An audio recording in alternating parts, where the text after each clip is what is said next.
عليه وسلم وكافة الأنبياء والمرسلين ولجميع المسلمين والمسلمات والمؤمنين والمؤمنات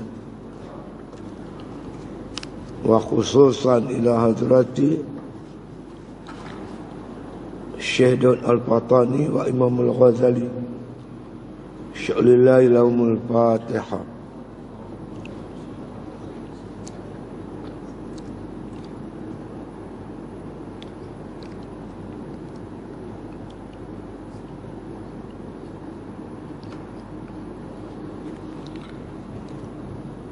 Bismillahirrahmanirrahim. Alhamdulillahi Rabbil Alamin. Wassalatu wassalamu ala asyrafil anbiya wal mursalin wa ala alihi wa sahbihi ajma'in. Qala musannif rahimahullah ta'ala fi kitabih. Firman-Nya, syadidul iqab.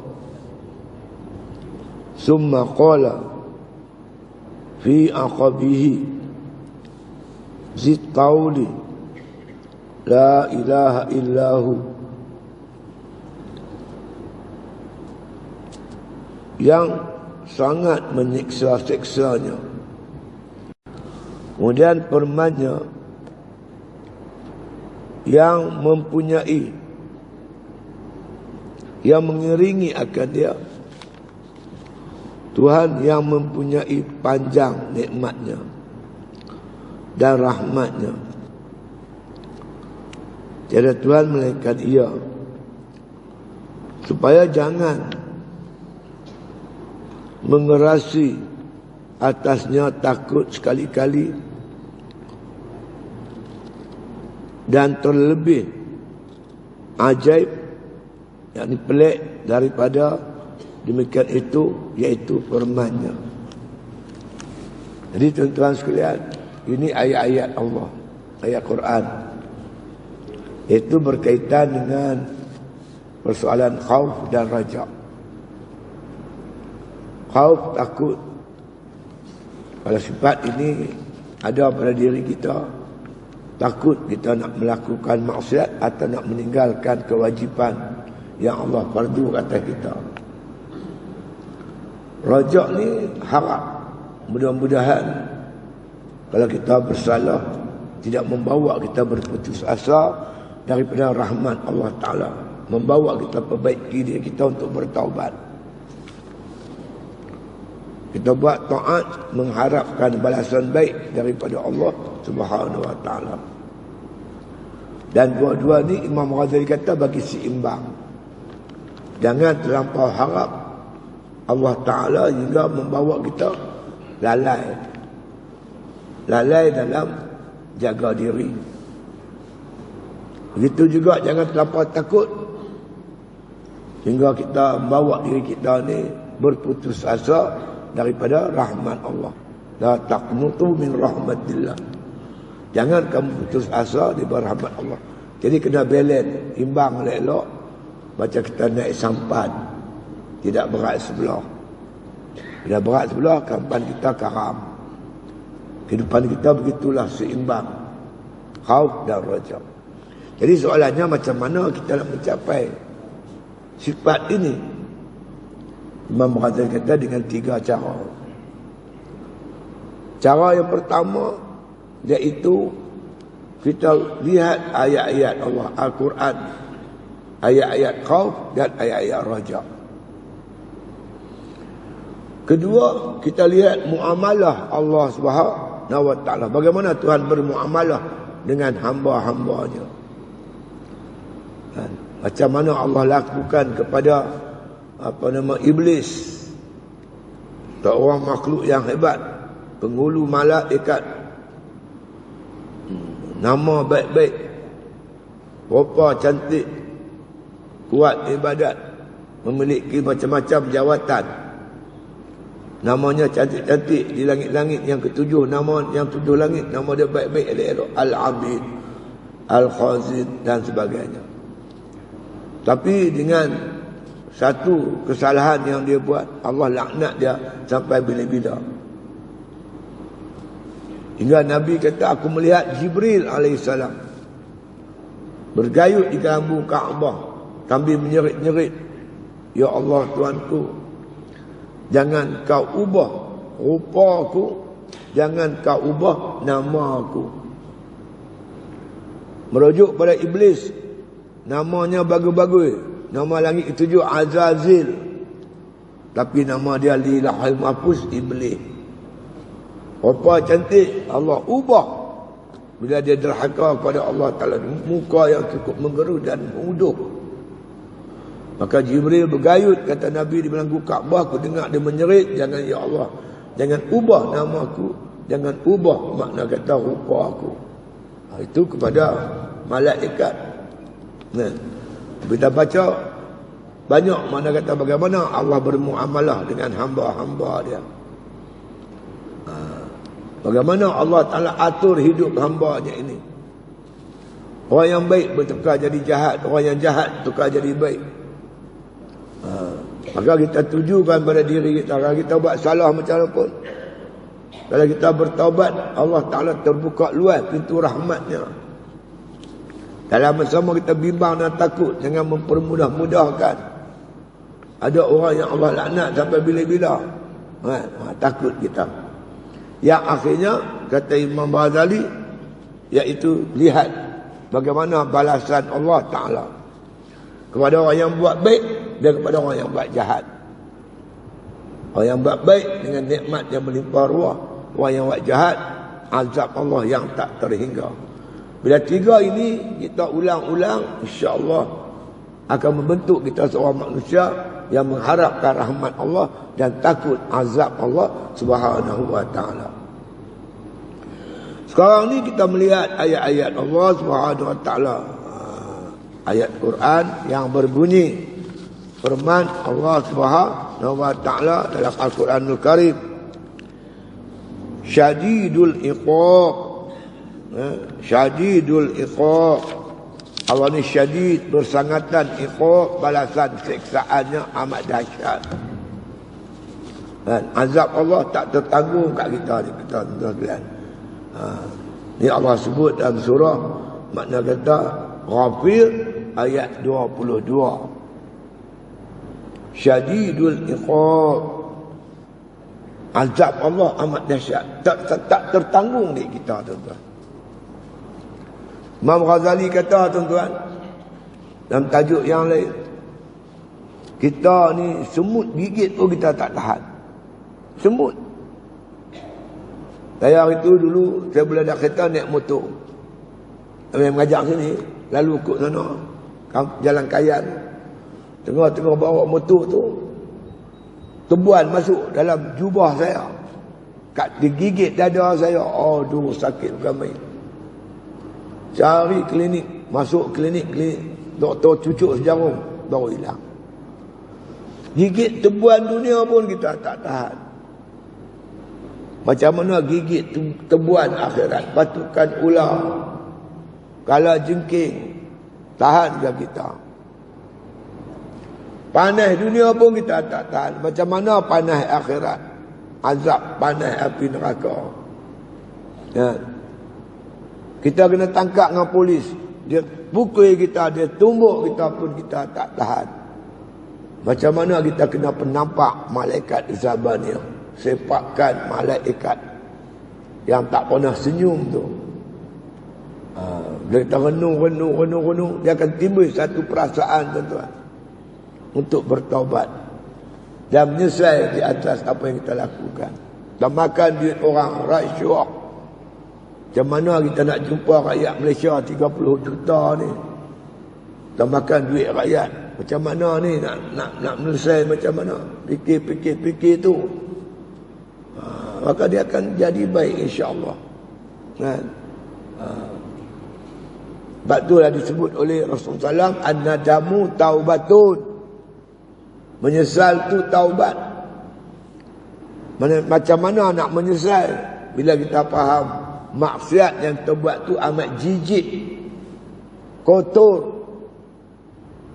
Najis. Kalau kita tak rasa tuan-tuan maksiat tu najis, lama tu kita takkan bertaubat. Fikir bagaimana azab dunia pun kita tak mampu, macam mana nak berhadapan dengan azab akhirat. Dan bagaimana tuan-tuan sekalian, bila di akhirat besok kita langsung tak boleh dapat pertolongan selain daripada Allah Ta'ala. Di dunia ni boleh lari, orang nak tangkap kita boleh lari lagi. Akhirat nak lari mana? Fikir tak sudah, akhirnya kita datang perasaan bimbang dan takut untuk meninggalkan ketaatan, untuk melakukan maksiat kepada Allah Ta'ala. Inilah membawa kita berubah, buat perubahan dalam hidup kita. Tak sudah, tak sampai mana tuan-tuan. Tak sampai mana. Kita akan mati, kematian makin dekat. Tenaga kita masih lemah, penglihatan kita masih kabur. Bila lagi kita nak bertaubat? Fikir-fikir macam ni lah yang membawa kita kembali kepada Allah Subhanahu wa Ta'ala. Ya. Lihat firman Allah Ta'ala, syadidul iqab. Ya. Allah Subhanahu wa Ta'ala syadid, balasannya amat syadid, amat dahsyat, azab yang amat dahsyat. Ya. Kemudian firman Allah Subhanahu wa Ta'ala, summa qala, sambung ayat itu, syadidul iqab, Al-Ghafir, surah Ghafir ayat 2. Allah sebut syadidul iqab. Kemudian Allah sambung ayat yang ketiga, summa qala aqabihi. Kemudian Tuhan sebut akibatnya, kesudahannya. Ya. Zit tauli ni, zi ni yang mempunyai, tauli panjang. Allah Ta'ala ni mempunyai panjangnya, yang rahmatnya yang panjang, rahmatnya yang berkekalan, yang panjang. Allah sebut la ilaha illahu, tiada Tuhan melainkan Dia. Dan masa yang sama kita takut azab Allah, masa yang sama kita mengharapkan rahmat Allah yang panjang. Dan walaupun azab Allah tu boleh menghancurkan, menghancurkan besi dan batu, tapi lautan rahmatmu ya Allah amat luas, maha pengampunmu ya Allah. La ilaha illahu, tiada Tuhan melainkan Dia. Kalau Dia mengazab hambanya, Dia juga boleh melepaskan hambanya. Jadi dalam keadaan kita takut tu, kita masih mengharapkan rahmat Allah Subhanahu wa Ta'ala. Yang menariknya tuan-tuan sekalian, ayat azab tadi surah Ghafir ayat 22, masuk ayat 23 Allah sambung zitaul la ilaha illahu. Dan masa sama ingat, Dia Tuhan yang panjang rahmat, kasih sayangnya amat luas, tiada Tuhan melainkan Dia. Maka kita mengharapkan Allah Ta'ala ni supaya mengampunkan dosa-dosa kita. Dia boleh ampun kalau Dia nak ampun. Jadi kita hidup dalam keadaan bimbang dan takut. Takut sangat pun tak, makna kita selesa sangat pun tak. Ibarat kita bawa kereta, jangan sampai selesa, bimbang-bimbang aksiden. Jangan terlampau takut sampai kereta tak boleh keluar pada garaj. Nak bawa duk takut. Kalau kita takut bawa kereta, memang tak berjalan lah kereta dia. Nanti orang depan berik mengejut, aku tak ada berik, jadi apa? Sat lagi berlanggar. Kira macam tu, pakai tak pergi mana? Jadi kita bawa kereta tu dalam keadaan berhati-hati, harap-harap sampai. Macam itulah. Tidak terlampau takut, tidak terlampau harap. Balance bagi elok-elok. Baru hidup kita boleh sempurna. Ya. Banyak ayat-ayat menakutkan. Dalam Quran juga banyak ayat-ayat harap. Rajak pun banyak juga. Dan Allah pesan, wala taqnutu min rahmatillah. Jangan kamu putus asa daripada rahmat Allah Subhanahu wa Ta'ala. Harap sungguh-sungguh pada Allah Subhanahu wa Ta'ala.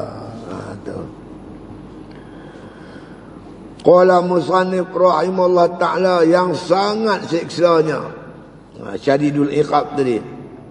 Kemudian firman-Nya, dia kata mengiringi akan Dia Tuhan yang mempunyai panjang nikmat-Nya.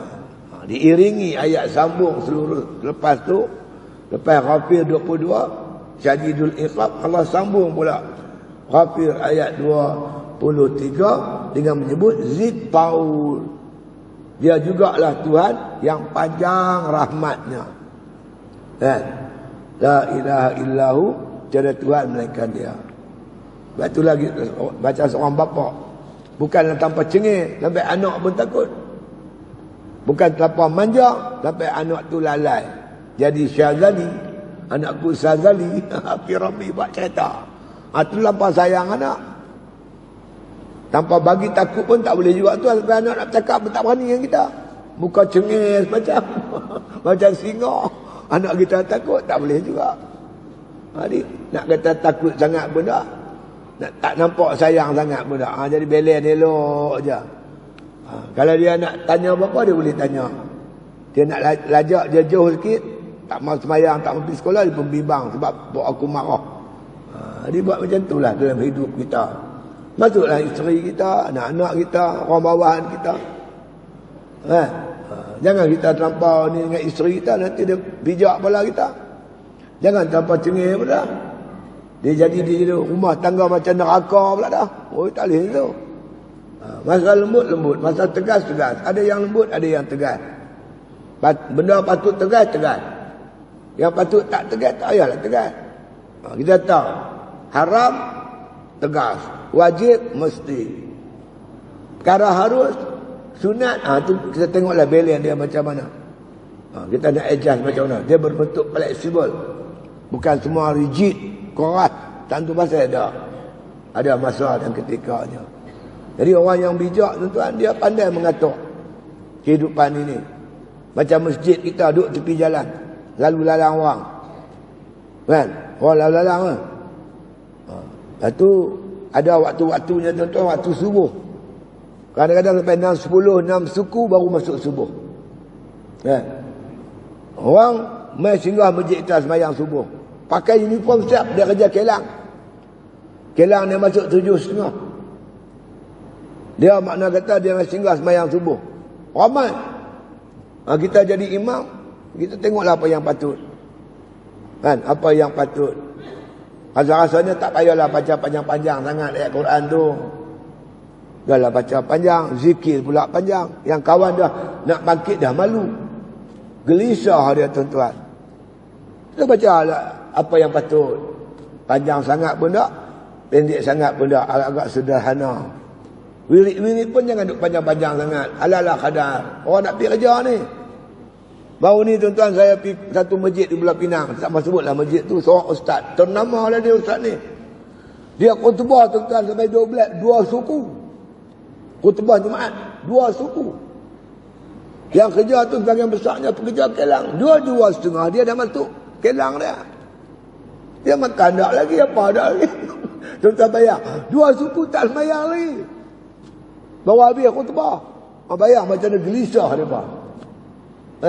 Kita ni kena pandai-pandai lah tuan-tuan.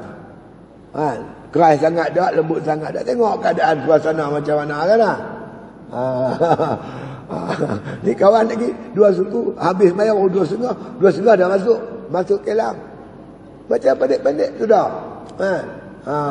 Duduk pondok di pondok saya tu tampil lah. Meratik 2 jam pun. Lepas meratik sampai sejam lebih 2 jam. Lantak lah apa. Tak kerja apa, duduk di pondok. Kita kena ada kebijaksanaan. Satu ilmu pandai, satu bijak tuan. Satu pandai, satu bijak. Bijak macam mana kita nak mengurus masyarakat. Itulah Nabi SAW. Sidik amanah, tabligh fatanah, bijaksana. Dan dalam mengatur cukup bijak. Sahabat mai tanya Nabi, ayyul a'mal afdal? Mana amalan yang paling afdal? Seorang mai tanya, Nabi jawab macam ni. Seorang yang mai tanya, Nabi jawab begini. Seorang lagi tanya, Nabi jawab begini. Tak sama jawapan Nabi. Seorang sahabat tanya, apa amalan paling afdal? Nabi kata, mayang awal waktu. Mai orang lain tanya, Nabi kata buat baik pada ibu dan bapa. Itu amalan paling afdal. Datang seorang lagi, Nabi jawab, berjihad fi sabilillah. Macam nak jadi macam tu, satu soalan tiga jawapan, bukan untuk kontradik dah.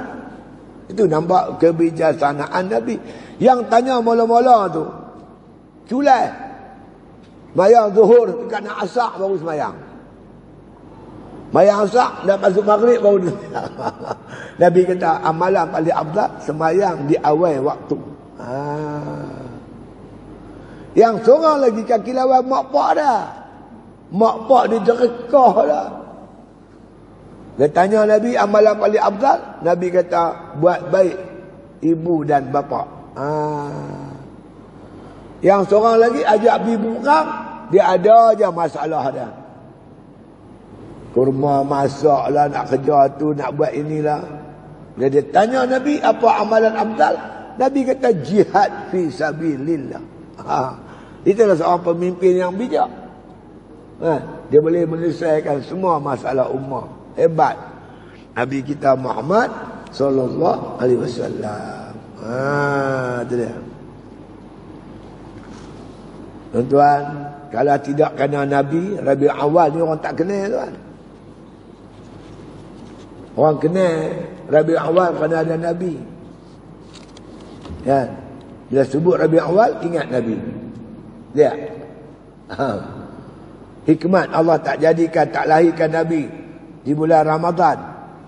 Kalau lahir bulan Ramadan, nak ingat puasa lagi, dia ingat Nabi lagi. Tak, bulan Ramadan spesial, bulan Rabiul Awal spesial dia Nabi lahir. Tu ya. Nabi lahir, Nabi wafat. Anugerah Allah pada kita. Bulan Ramadan yang penuh barakah sebab dalamnya dilahirkan Nabi sallallahu alaihi wasallam. Baik. Qala musannif rahimahullah taala. Ya. Tuhan yang mempunyai zid taul la ilaha illahu. Tuhan yang mempunyai panjang nikmatnya dan rahmatnya. Itu makna zid taul. Tadi dia kata Allah berfirman syadidul iqab. Allah Ta'ala azabnya amat dahsyat. Tapi lepas itu Allah sambung lagi zid tauli. Tapi jangan ni kena parti sama. Yang Allah ni pula banyak nikmatnya dan banyak rahmatnya. Tiada Tuhan melainkan dia. Dalam ayat 2 dan ayat 3. Ayat 2 menakutkan, ayat 2, 3 mengharapkan. Raja, khauf dan raja. Gitu. Ya. Supaya jangan mengerasi. Dia kata atasnya takut sekali-kali. Jangan takut aja sampai tak ada harap langsung. Takut kat bapak sampai tak berani balik rumah.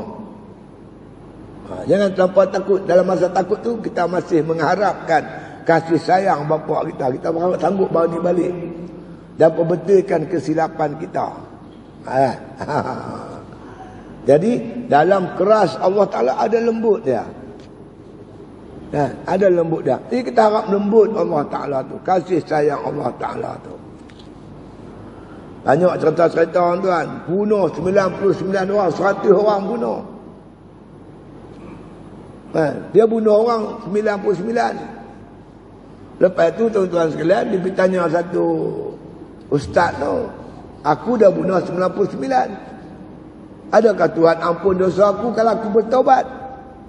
Ustaz tu kata, muka macam hang siapa nak ampun? Bunuh sampai 99 orang. Dia tarik pedang, dia bagi satu lagi, bagi cukup 100. Puas hati. Lepas tu dia jumpa seorang ulama Tok Guru. Tok Guru dia kata, kalau kamu betul-betul bertaubat, insya-Allah Allah ampun. Nak bertaubat macam mana Tok Guru?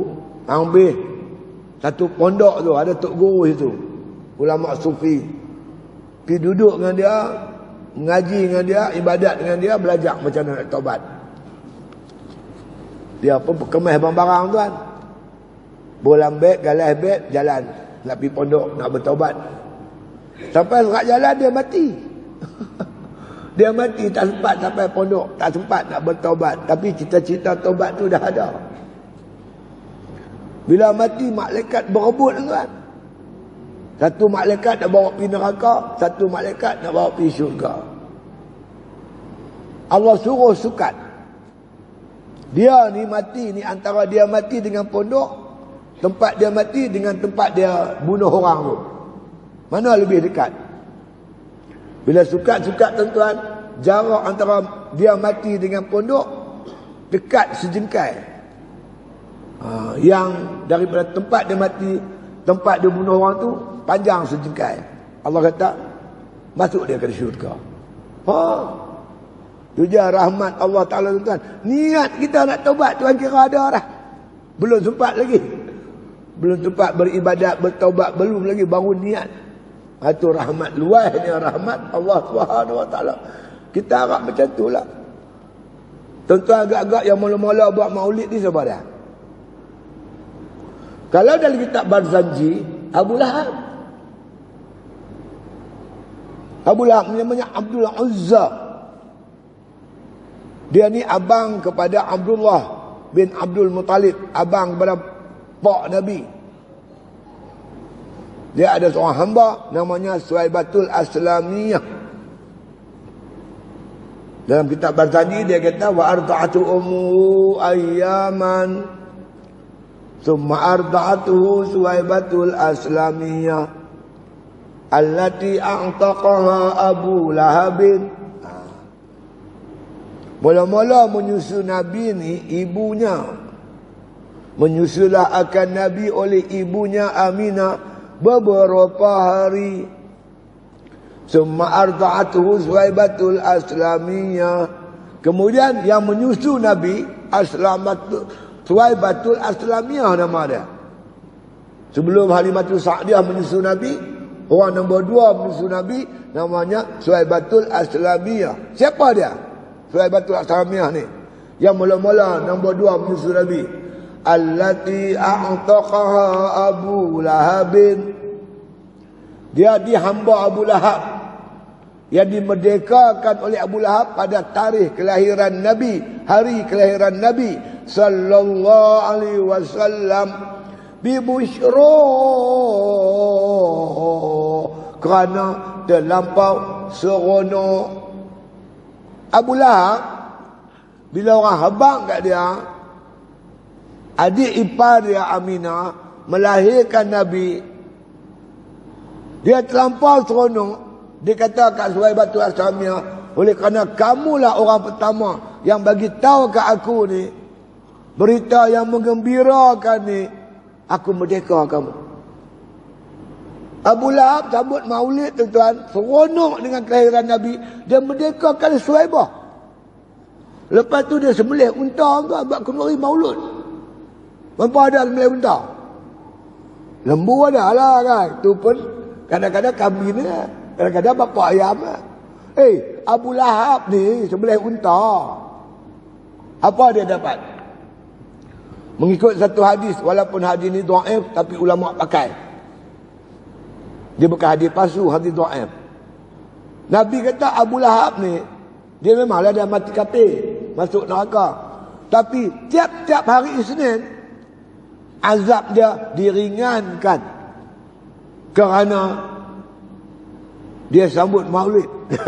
Dia seronok dengan kelahiran Nabi sallallahu alaihi wasallam. Tuan-tuan bayar Abu Lahab yang seronok dengan kelahiran Nabi, Allah ringankan siksanya tiap-tiap hari Isnin, hari kelahiran Nabi.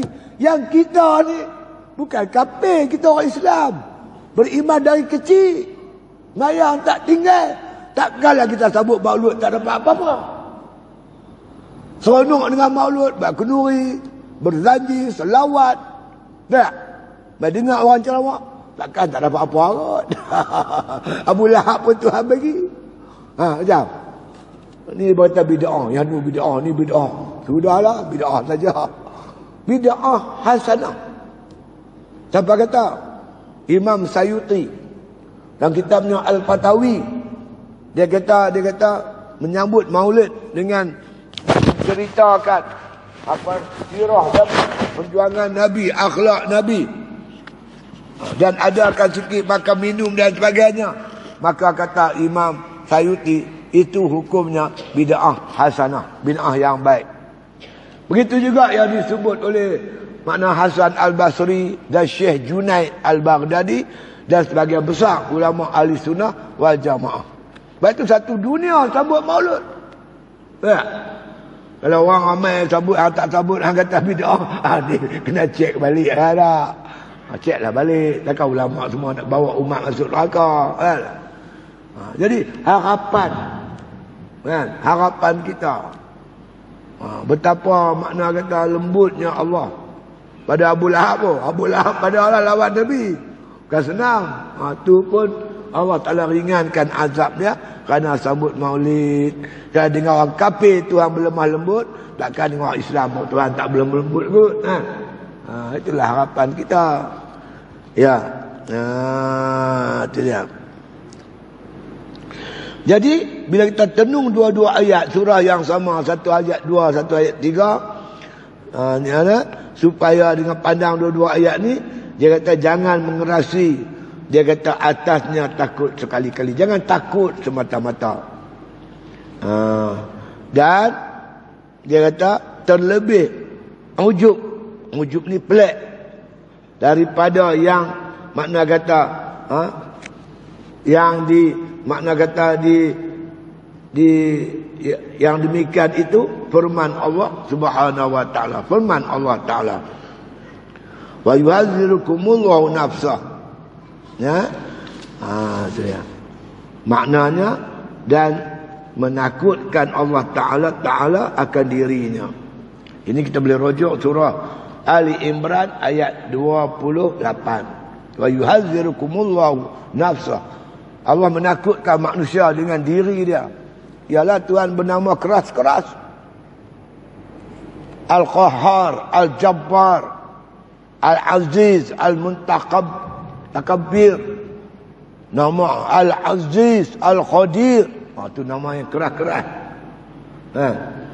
Ini kalau kita kenal Tuhan, yang nama yang keras-keras ni menakutkan kita. Wa yuhazzirukumullahu nafsah. Menakutkan oleh Allah Ta'ala akan dirinya. Disebut diri dia hebat. Kan? Keras. Kan? Muntaqim. Muntaqim ni akan membalas apa saja kita buat. Kalau kita tak bertobat, lama mana kita bermaksiat tak bertobat, Tuhan akan korek balik. Dia akan tanya. Walaupun begitu, Allah Subhanahu wa taala bernama dengan nama-nama yang keras, menakutkan hambanya, kan? Summa qala fi aqabihi, kemudian Allah Ta'ala sebut akibatnya pula. Firman Allah selanjutnya mengiringi ayat tersebut, wallahu raufum bil ibad. Dalam masa yang sama, wallahu, Allah Ta'ala tu raufun, rauf, yakni yang lemah lembut, bil ibad, dengan hamba-hambanya. Ketika Allah menakutkan kita dengan nama dan sifat-sifat dia, Allah sambung pula ayat tu dengan berfirman, wallahu raufum bil ibad. Allah dengan hamba-hambanya amat rauf, amat lemah lembut terhadap hamba-hambanya. Kan? Pak tu cengeng, tapi masa yang sama ketika tertentu dia melembut. Dia belai kita. Dia sayang kita. Masa dia keras tu ada benda dia keras. Hang tak sembahyang dia keras. Balok mengaji dia keras. Kan? Tapi masa nasi teridang dia suap mulut kita. Minta duit dia bagi. Tak ada pasal apa. Dia tolong hantar kita pergi sekolah pula tu. Pergi ambil kita dari sekolah. Punya lembut. Dia berkeras bertempat. Tempat dia keras. Kita lawan Tuhan, Tuhan keras. Langgar hukum makam dia keras. Tapi dalam masa yang lain dia bersifat lembut. Dia bagi rezeki kita, dia bagi kita bernafas, bagi kita hidup. Dia bagi kita jadi orang Islam, hidup dalam keluarga Islam, mak bapak kita Islam. Dia gitu. Ada tempat keras, ada tempat lembut. Tuhan tahu saja kenapa dia berkeras, kenapa dia berlembut. Itulah kita jangan duk nampak keras saja Allah Ta'ala ni. Hingga kita pun putus asa berrahmat dia. Jangan macam tu. Kita dalam masa sama kita lihat kelembutan Allah Subhanahu Wa Ta'ala. Apa tak lembut? Kita makin pagi pernah kita berdoa minta melihat. Allah bagi kita melihat dengan mudah. Makin pagi pernah minta bernafas. Tak minta, Tuhan bagi kita bernafas. Tuhan bagi kita berbagai-bagai nikmat. Itu dia. Bermula Allah Ta'ala amat lemah lembut dengan segala hambanya. Ali Imran ayat 30. Yang tadi wa yuhazzirukumullahu nafsa, Ali Imran 28. Selang dua ayat lepas tu Allah Ta'ala sebut wallahu raufum bil ibad. Allah tu amat lembut dengan hamba-hambanya. Jadi jangan takut sangat sampai berputus asa daripada rahmat aku. Dia. Mak dia marah, tak lagi main pujuk. Mula dia marah, dia tibai kita ke hutan. Tak lagi dia main pujuk. Mak tak pukul hang. Mak pukul tu hang tak mau mengaji Quran. Mak bukan nak umur panjang, mak mati hang macam mana Quran tak tahu baca. Mak pukul hang tak semayang, tak boleh. Mak bukan nak hidup lama-lama, mak akan mati. Kalau mak mati hang tak semayang jadi apa? Jadi mak keras tu ada pasal. Pak saya hantar saya tuan-tuan mengaji guru Quran cengih. Siap-siap rotannya. Orang tua-tua dulu bila serah anak dia pergi mengaji, dia bawa rotan siap-siap tuan. Buat pulut kunyit dengan bertih. Sat lagi dia bawa rotan. Pak Haji kalau sidik tak baca ni rotan dia. Kita kena rotan mana berani cerita kat pak kita. Cerita kena sedih lagi. Satu hari saya terlupa tuan. Bila nak pergi mandi buka baju. Dulu bukan ada pipe di rumah. Dia kena pipe di telaga. Buka baju siap-siap. Bawa cebok. Pak saya tengok saya buka baju. Belakang saya berat. Dia panggil mesej. Abang. Itu yang berberat tu mesti apa? Jatuh kok. Mana boleh jatuh macam ni? Ni mesti tok guru pukul ni. Balok bergaji. Dia ambil rotan, dia bagi sedar lagi kat tu. Bila dah kita dewasa baru teringat nasib baiklah pak aku cengih, hantar guru cengih. Lantar guru tak cengih sampai sudah Quran tak habis. Ngaji 2 tahun habis Quran. Alhamdulillah. Mak kita, pak kita lebih tahu lah. Untuk kebaikan kita. Masa cengih dia cengih, masa lembut dia lembut. Apatah lagi Allah Subhanahu Wa Ta'ala.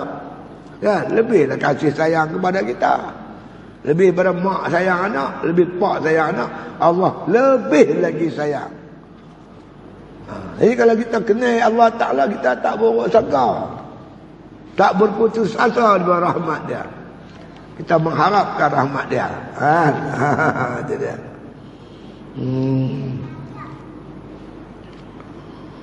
Dan yang terlebih ujub, pelik daripada yang demikian itu, firman Allah Ta'ala, man khasyar rahmana bil ghaib, iaitu barang siapa takut akan Allah Ta'ala yang bersifat rahman dengan ghaib. Tadi ayat lain tuan. Surah Ghafir ayat 2 khauf. Mai ayat 3 Raja. Ayat yang berasingan. Lepas itu pula dia buat mai tuan-tuan sekalian, Ali Imran ayat 28 wa yuhazzirukumullahu nafsah. Kemudian datang ayat ke-30, ayat yang lain wallahu raufum bil ibad. Dia ayat yang berlainan. Tapi yang lebih pelik lagi, ajaib lagi, dalam satu ayat Satu ayat tu ada rojak, ada khauf. Ada khauf, ada rojak. Satu ayat gabung sekali. Inilah tuan-tuan, Quran ini Imam Ghazali ni, kitab Imam Ghazali, dia mentafsirkan ayat Quran. Setengah orang lah ni tuan-tuan, ulama tafsir dia tak mau pakai. Mai kafir tafsir pula dia pakai. Kafir mana tahu apa. Dia tengok Quran terjemahan saja. Dia mana boleh faham. Tu pun orang Islam kita, bukan main lagi. Ulama tafsir, mengaji tafsir, 5-6 guru. Dapat ada ijazah, mengajar tafsir, 3-4 kali khatam. Fi zilalil Quran, dia pun tak mau pakai. Yang kafir Kristian, hurai Quran pula dia duduk kami tak hegeh-hegeh lagi.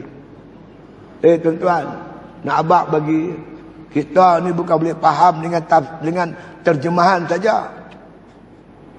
Tuan-tuan, nak jadi seorang doktor perubatan, bukan tuan-tuan pandai bahasa Inggeris boleh jadi doktor terus. Tak boleh, kena mengaji. Masuk kuliah kedoktoran. Begitulah dalam bab ni. Kita kena ada kuliah tertentu khusus pengajian tu. Ati'ullah wa ati'ur rasul wa ulil amri minkum. Ulama kata ati'ullah ni, pada perkataan Allah tu ada ati'un, taat kamu akan Allah. Wa ati'ur rasul, taat kamu pada rasul. Pada kalimah rasul pun ada ati'un. Pada kalimah Allah ada ati'un, pada kalimah rasul ada ati'un. Memberi makna taat kepada Allah dan Rasul itu taat mutlak. Tak boleh tidak mesti taat kepada Allah dan Rasul, apa hal sekalipun.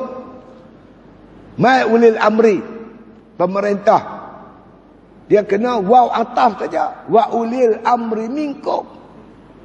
Dia tak kata wa ati'u ulil amri, tak sebut macam tu. Ati'u tu tak ada. Dia cuma Allah guna kalimah waw saja, waw ataf. Apa maksudnya? Taat kepada ulil amri selama mana ulil amri taat kepada Allah dan Rasul. Jangan kata ulil amri.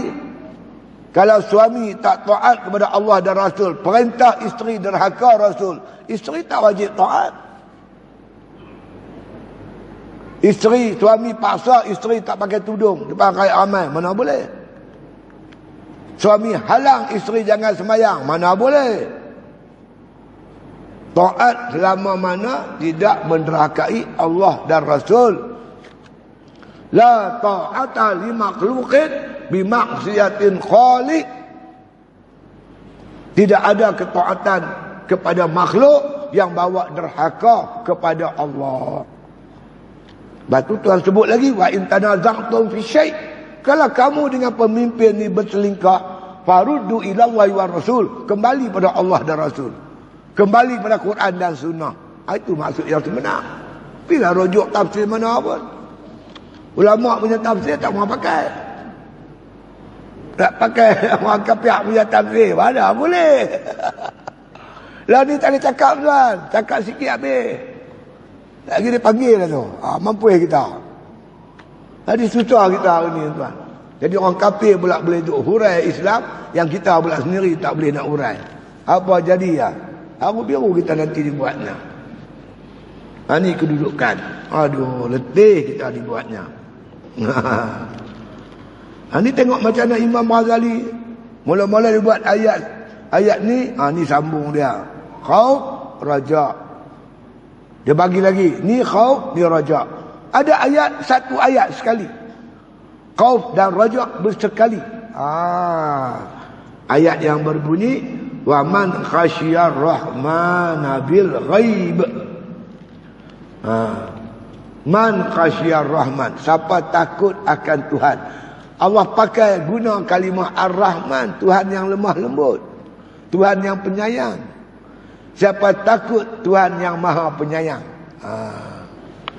Kan? Kalau dia guna perkataan aziz, kan? Man khasiyal aziz. Itu memang patutlah. Tak ada apa, siapa takut pada Tuhan yang maha perkasa, maha hebat, maha agung. Itu biasa kan. Tapi Tuhan sebut man khasyar rahman. Tuhan tu lemah lembut tapi dia takut. Pak dia tak bukit orang, muka lembut, tak cengeng, cakap lembut, tapi dia takut kat pak dia yang lemah lembut tu. Macam mana tuan-tuan nak kata? Kalau pak dia tu cengeng, anak takut, itu biasa. Tapi ni siapa takut dengan pak dia yang lemah lembut? Macam mana tu? Jadi Allah guna perkataan man khasyar rahman bil ghaib. Dalam keadaan ghaib, dia tak nampak Tuhan. Dia tahu Tuhan bersifat Rahman, Maha Penyayang, Maha Pengasih, Maha Pemurah. Tapi perasaan dia takut pada Tuhan yang pemurah tu. Nak kata takut dalam sayang ke macam mana ke? Bukan takut tu lari pergi terus. Takut pada Allah ni kita takut nak buat apa yang dilarang. Bukan takut kat manusia. Manusia tu perompak penyamun, kita lari kat dia, lari terus, tak mari-mari dah. Yang ni dah takut nak buat apa yang Tuhan larang. Tu dia. Pasal apa? Dia tak pergi mana sebab Tuhan terlembut dengan dia. Nak sebut lagu mana dia pun tak faham. Lebih kurang macam tu lah. Kan? Kita takut pada Tuhan yang bersifat penyayang. Lepas tu dia akan sebut lagi lah belakang tu balasan-balasan yang Allah akan bagi. Tuan-tuan boleh tengok ayat Quran. Surah dia ni surah Qaf ayat 33. Apa balasan Allah pada orang yang takut kat Tuhan? Tuhan yang mana? Tuhan yang Maha Pemurah. Tuhan tu pemurah, penyayang, lemah lembut. Tapi perasaan takut pada Allah ada. Takut nak buat yang apa yang Tuhan larang. Masya Allah. Barang siapa takut akan Tuhan yang bersifat Rahman dengan ghaib. Ya. Dalam keadaan ghaib kita tak nampak Tuhan. Kalau kita nampak, satulah. Ni kita tak nampak Tuhan tapi kita yakin kepada Tuhan. Sifat pemurah, sifat penyayang. Hingga kita membawa kita tak berani nak buat larangan-larangan Allah, tak berani nak meninggalkan suruhan Allah. Orang ni tuan-tuan, dia buat ibadat betul-betul mengharapkan rahmat Allah. Pahalanya besar tuan-tuan. Bukan dia buat satu kerana sesuatu, melainkan kerana Allah Subhanahu wa taala. Maka digantungkan khasyah itu dengan nama Ar-Rahman. Rahman dan khasyah. Khasyah ni takut. Rahman Tuhan yang pemurah.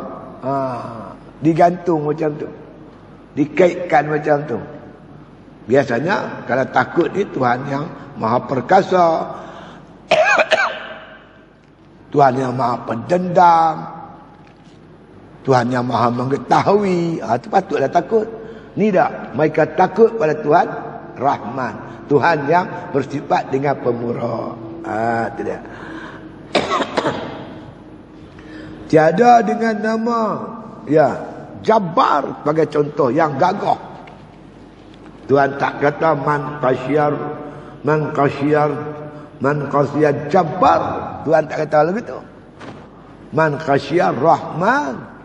Siapa yang kasih Tuhan pemurah, bukan Tuhan yang gagah. Dan dengan muntaqim, yang kuasa membalas. Dia tak kata man kasiyal muttaqin. Muttaqin tak ada, membalas. Hang buat jahat, dia balas. Selagi tak tobat. Kita selagi tak bertobat pada Allah, ingat, Allah tak lupa maksiat kita buat. Hingga takut kita segera bertobat daripada segala dosa kita. Orang sini panggil apa? Dendam. Tuhan bersifat pendendam. Kalau kamu buat dosa, kamu tak taubat, lama mana pun Tuhan ungkit balik. Kita manusia ni tuan-tuan, dendam ni dia ada limit tau. Limit. Contoh kita, orang buat nanya kat kita. Kita ni bertunang. Lagi seminggu nak kahwin. Kita dah panggil adik-beradik kita satu Malaysia. Yang Kelantan pun dah balik. Yang Terengganu. Seminggu lagi nak kenduri ni. Yang Terengganu balik. Yang semua pakat balik. Sabah, Sarawak pun balik. Kita ada jemputan ni tuan-tuan. Satu kampung pada tembak ni panggil makan kenduri. Seminggu yang lagi. Borang-borang nak akad nikah semua siap dah. Cuma nak akad nikah yang lagi. Tiba-tiba tuan-tuan, tunang kita orang buat lari. Dia buat lari pergi Siam, dia pergi kahwin di Siam. Tuan-tuan rasa apa kalau kena kat tuan-tuan? Tak ada otak punya orang, macam tak ada betina lain. Aku bukan masalah tu. Masalah ni muka nak buh mana? Adik-beradik semua main nak makan kenduri. Tu lembu bawah rumah 2 ekor ah. Satu kampung dah panggil. Jemputan semua dah ada. Tak malu, mana aku nak tak muka ni? Orang tak ada otak, kita kata macam-macam kat dia. Kalau dapat kat aku cincang lumat. Tak? Tak dapat kat aku tak apa, dapat nan. Tahu lah aku nak buat. Dia taram, orang belah utara panggil taram. Dendam. Kalau dapat siap. Allah Ta'ala macam tu, lebih daripada tu lagi. Kita buat dosa, tak mau taubat. Ingat Tuhan lupa. Tuhan tak lupa. Dia muntaqim. Dia akan balai apa yang kita buat. Ini menimbulkan takut, segera bertaubat. Kita tuan-tuan, kita dendam. Lama mana dendam? Kita pun dah tua, umur 71 macam saya ni. Berjalan dengan cucu di pasar hari. Belah Kedah panggil Nat. Pasal-pasal siang hari tu panggil Nat. Kita pergi Nat. Nak tengok barang-barang nak beli. Cucu kita tarik tangan kita. Tok Wan. Awak tu tunang Tok Wan. Bekas tunang kita berjalan dengan suami dia. Di pasar Nat tu. Awak nak taram lagi ke? Nak pergi berkelahi lagi ke? Dah lah cucu. Buang yang kau, ambil yang jernih. Kita sanggup melupakan. Tapi dosa kita dengan Allah Ta'ala, kalau kita tak bertaubat, Allah yang bernama Muntaqim, dia korek habis. Taubatlah sebelum nyawa sampai rarah. Bertaubatlah kepada Allah Ta'ala. Sungguh-sungguh bertaubat. Tubu ilallahi taubatan nasuha. Taubatlah kamu pada Allah dengan taubat yang nasuh. Taubat yang bersungguh-sungguh. Mudah-mudahan Allah ampun dosa kita. Jadi Allah tak guna yang tu. Allah guna nama Man Khasyar Rahman. Dalam dia masa menakutkan kita, masa yang sama Allah menyebut rahmat dia, sedia mengampunkan hamba-hamba dia yang ingin bertaubat. Itu dia. Itu yang kata Imam Ghazali kata ajaib tu. Maka digantungkan khasyah, man khasyah.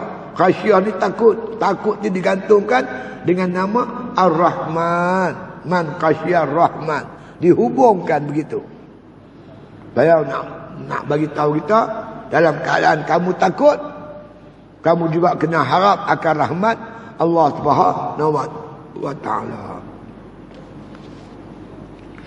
Tiada dengan nama sebagai contoh Jabbar, umpama contoh yang gagah, dan nama Muntaqim yang kuasa membalas, ataupun nama Mutakabbir. Mutakabbir ni Tuhan yang maha memiliki kebesaran. Mutakabbir, sombong. Allah saja yang boleh bersifat sombong. Kita tak boleh. Menyombong diri tak boleh. Karena Al-Kibriya'u ridai, kata Allah Ta'ala dalam Al-Qursi. Rida. Mana al-riya, mana Al-kibriya, sombong tu rida aku. Rida tau, dia ada batu ubuh kat bawah. Yang buah kain kat bawah tu panggil rida. Selendangku. Siapa rampas selendangku, aku lepak masuk neraka. Siapa berpakaian dengan pakaian kibriya, sombong, aku paling dia masuk neraka. Kita tak mau sombong-sombong. Kita bersifat dengan tawaduk, merendah diri. Itu dia. Allah tak guna nama kibriya, mutakabbir, jabbar, muntaqib. Tak. Allah guna kata Ar-Rahman. Bang siapa takut pada Tuhan yang bernama Ar-Rahman, yang Maha Pemurah, bil ghaib, dalam keadaan ghaib, duduk seorang-seorang, sunyi-sunyi, takut pada Allah, meleleh yak mata. Dengan rahmat kasih sayang Allah, dia boleh bangkit tengah malam sembahyang tahajud, bermunajat kepada Allah, takut pada Allah yang rahmat, bagi rahmat kan dia boleh bangkit tahajud no. Dan bagi dia nikmat bangkit tahajud, berdoa, bermunajat. Dalam keadaan tu dia takut Tuhan tu sampai meleleh air mata. Takut pada Tuhan yang Rahman tadi ni. Hebat kan?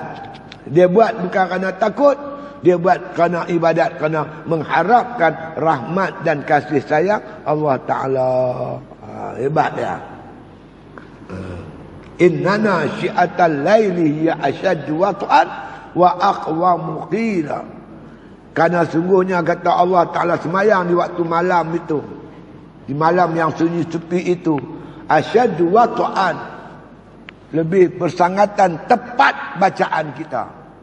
Ayat-ayat mudah kita ingat, ayat yang kita hafal mudah ingat.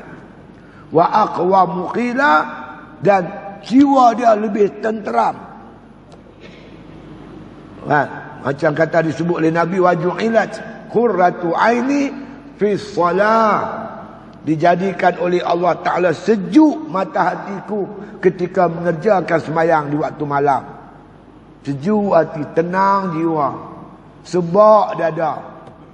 Ingat dosa kita yang lampau-lampau, mohon keampunan daripada Allah. Tuhan Rahman kata, aku bersedia mengampunkan kepada hamba-hambaku. Bahkan Allah kata dalam Quran, innallaha yuhibbut tawwabin. Allah kasih pada orang yang bertaubat. Bila lagi nak bertaubat? Kembalilah kepada Allah. Allah bersedia mengampunkan dosa-dosa hambanya yang ingin bertaubat. Ya, itu ayat-ayat. Ya.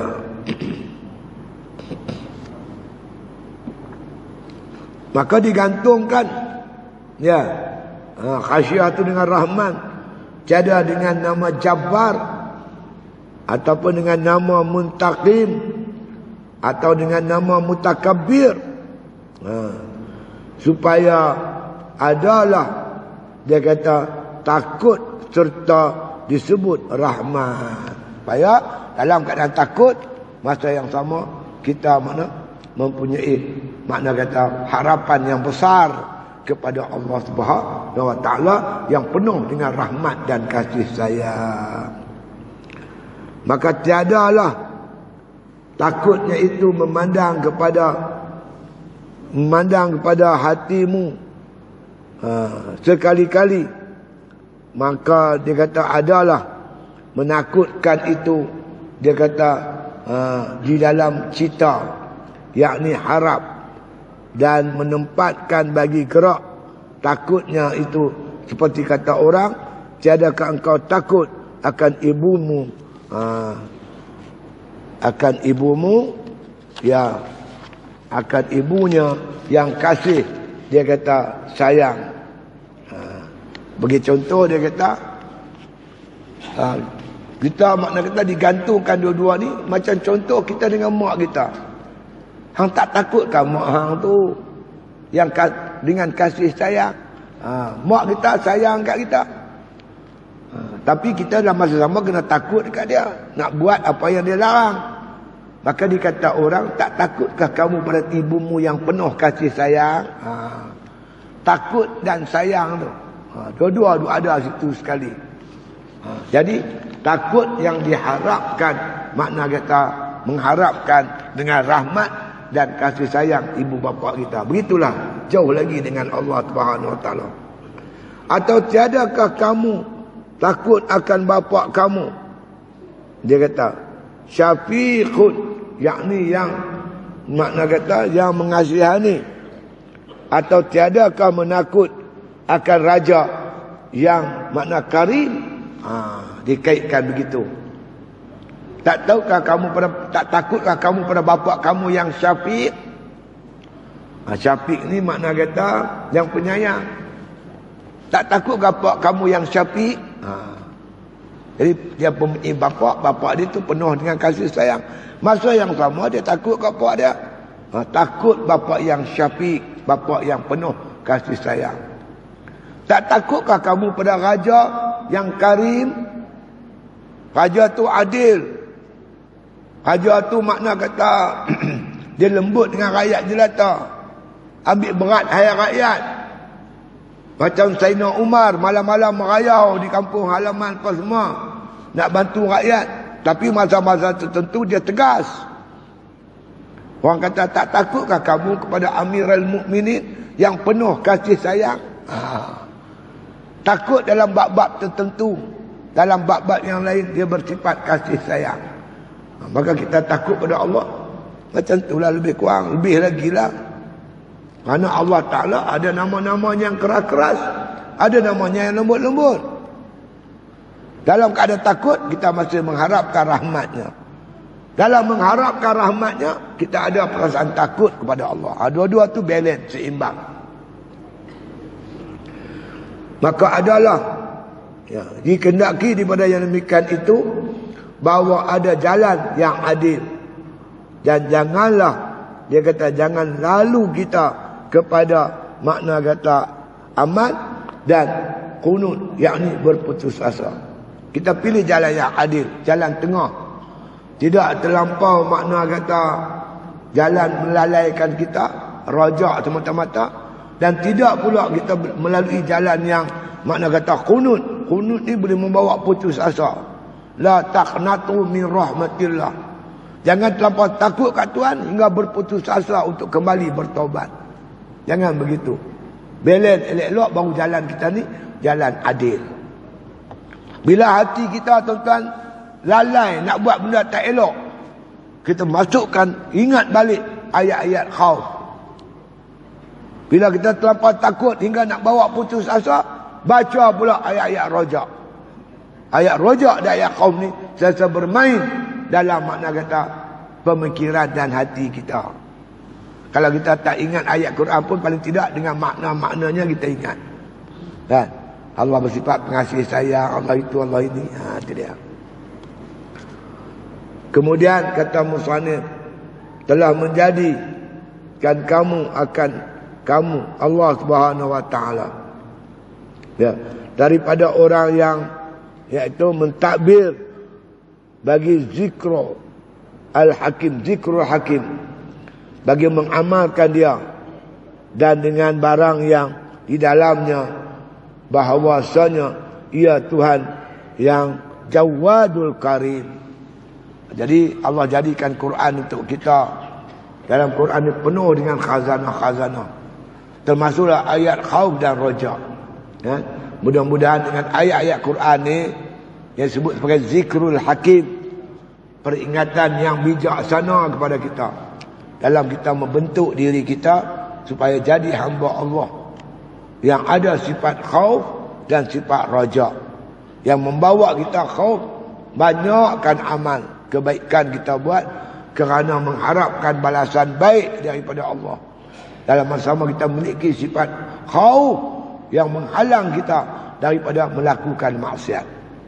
Itulah langkah yang pertama. Dia sebut balik, Al-Ghazali kata untuk mendapatkan sifat ni dia ada 3. Pertamanya selalu amati ayat khauf dan ayat rojak, ayat Quran. Nanti kita dah cerita habis dah. Yang kedua, kita akan lihat bagaimana muamalah Allah Ta'ala kepada hamba-hambanya. Bagaimana Allah buat kepada nabi-nabi dia. Kepada nabi-nabi dia, kepada wali-wali dia, Bal'am bin Ba'ura, Basisra, bukan jalan-jalan, pada malaikat dia, Azazil. Ini membawa kita takut nak buat maksiat. Dalam masa yang sama ada pula hamba-hamba Allah Ta'ala yang kufur berapa lama, Allah jadikan dia orang beriman. Macam sekarang apa? Selebriti ramai masuk Islam.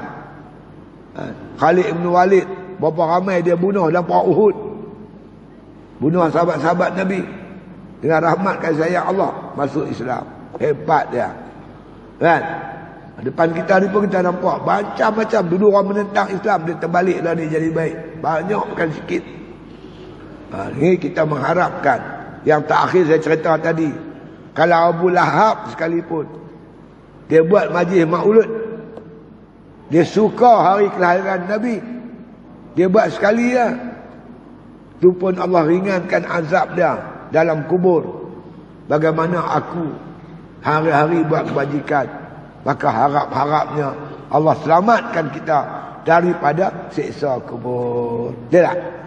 Itu harapan ayat-ayat, cerita-cerita muamalah Tuhan tentang hamba-hambanya. Yang ini kita sentuh bulan depan dengan izin Allah Subhanahu wa taala, insya-Allah. Itu sajalah rezeki kita malam ni, tuan-tuan. Mudah-mudahan sikit sebanyak diberi manfaat oleh Allah Subhanahu wa taala. Macam biasalah tuan-tuan, di belakang tu ada barang jualan untuk bantu dua pondok saya. Satu di Borwai, satu lagi di satu lagi di Pulau Pangkor. Mudah-mudahan tuan-tuan tolong doalah berjalan dengan baik, insya-Allah. Saya ada bawa ikan masin. Jadi saya bercadang nak jadi pemborong ikan masin di Pulau Pangkor. Saya kata kat depan apa orang nelayan-nelayan sini buat ikan masin jual kat saya. Saya pergi mengajar, saya jual. Insya-Allah bersih tuan. Kalau yang orang bukan Islam tu elok tak usah makanlah. Tapi tengok dia jemur atas pelantak tu. Batu anjing duduk pijak. Anjing pijak satu hari dia pancut lagi tu. Dia angkat kaki cut, dia pancut. Ikan kering ni nelayan kita buat. Dia tangkap sendiri, dia basuh dengan air masin, air laut. Dia jemur tengah laut. Dia jemur macam mana? Dia labuh bot dia tu tengah laut. Dia jemur dalam bot dia tu. Situ ulat pun tak ada, lalat pun tak ada, anjing pun tak ada, insya-Allah. Bersihlah, insya-Allah, mudah-mudahan. Dan saya oleh kerana ramai kawan-kawan tanya telur masin tuan-tuan, itik-itik saya tak ada pasal kera banyak sangat, tak boleh belah. Lama saya belilah telur, beli pada penternak telur, itik telur ni kita beli, saya buat telur masin. Tapi rupanya tu mahal bukan main. Telur ni saya tanya kawan yang jual telur, mahal sangat. Dia kata, ustaz, lah ni makanan dia mahal. Dulu saya mula-mula bela itik, satu gundi RM50. 50 kilo RM50. Lah ni ada RM150. Macam mana kata telur tak boleh mahal? Saya pun belilah telur, saya buatlah telur masin. Siapa yang berhajat bolehlah dapatkan di belakang tu, insya-Allah. Belian-belian ni semua saya gunakan untuk bantu. Baru ni tuan-tuan, terkejut saya tuan. Bil api RM7, 7,000. Yang di bawah tu selalu dalam 4,000 lebih lah. Bil yang terbaru ni 7,000 tuan. Aduh, sakit kepala. Barang semua mahal. Bil api 7,000 tuan bayang lah. Budak-budak mengaji percuma.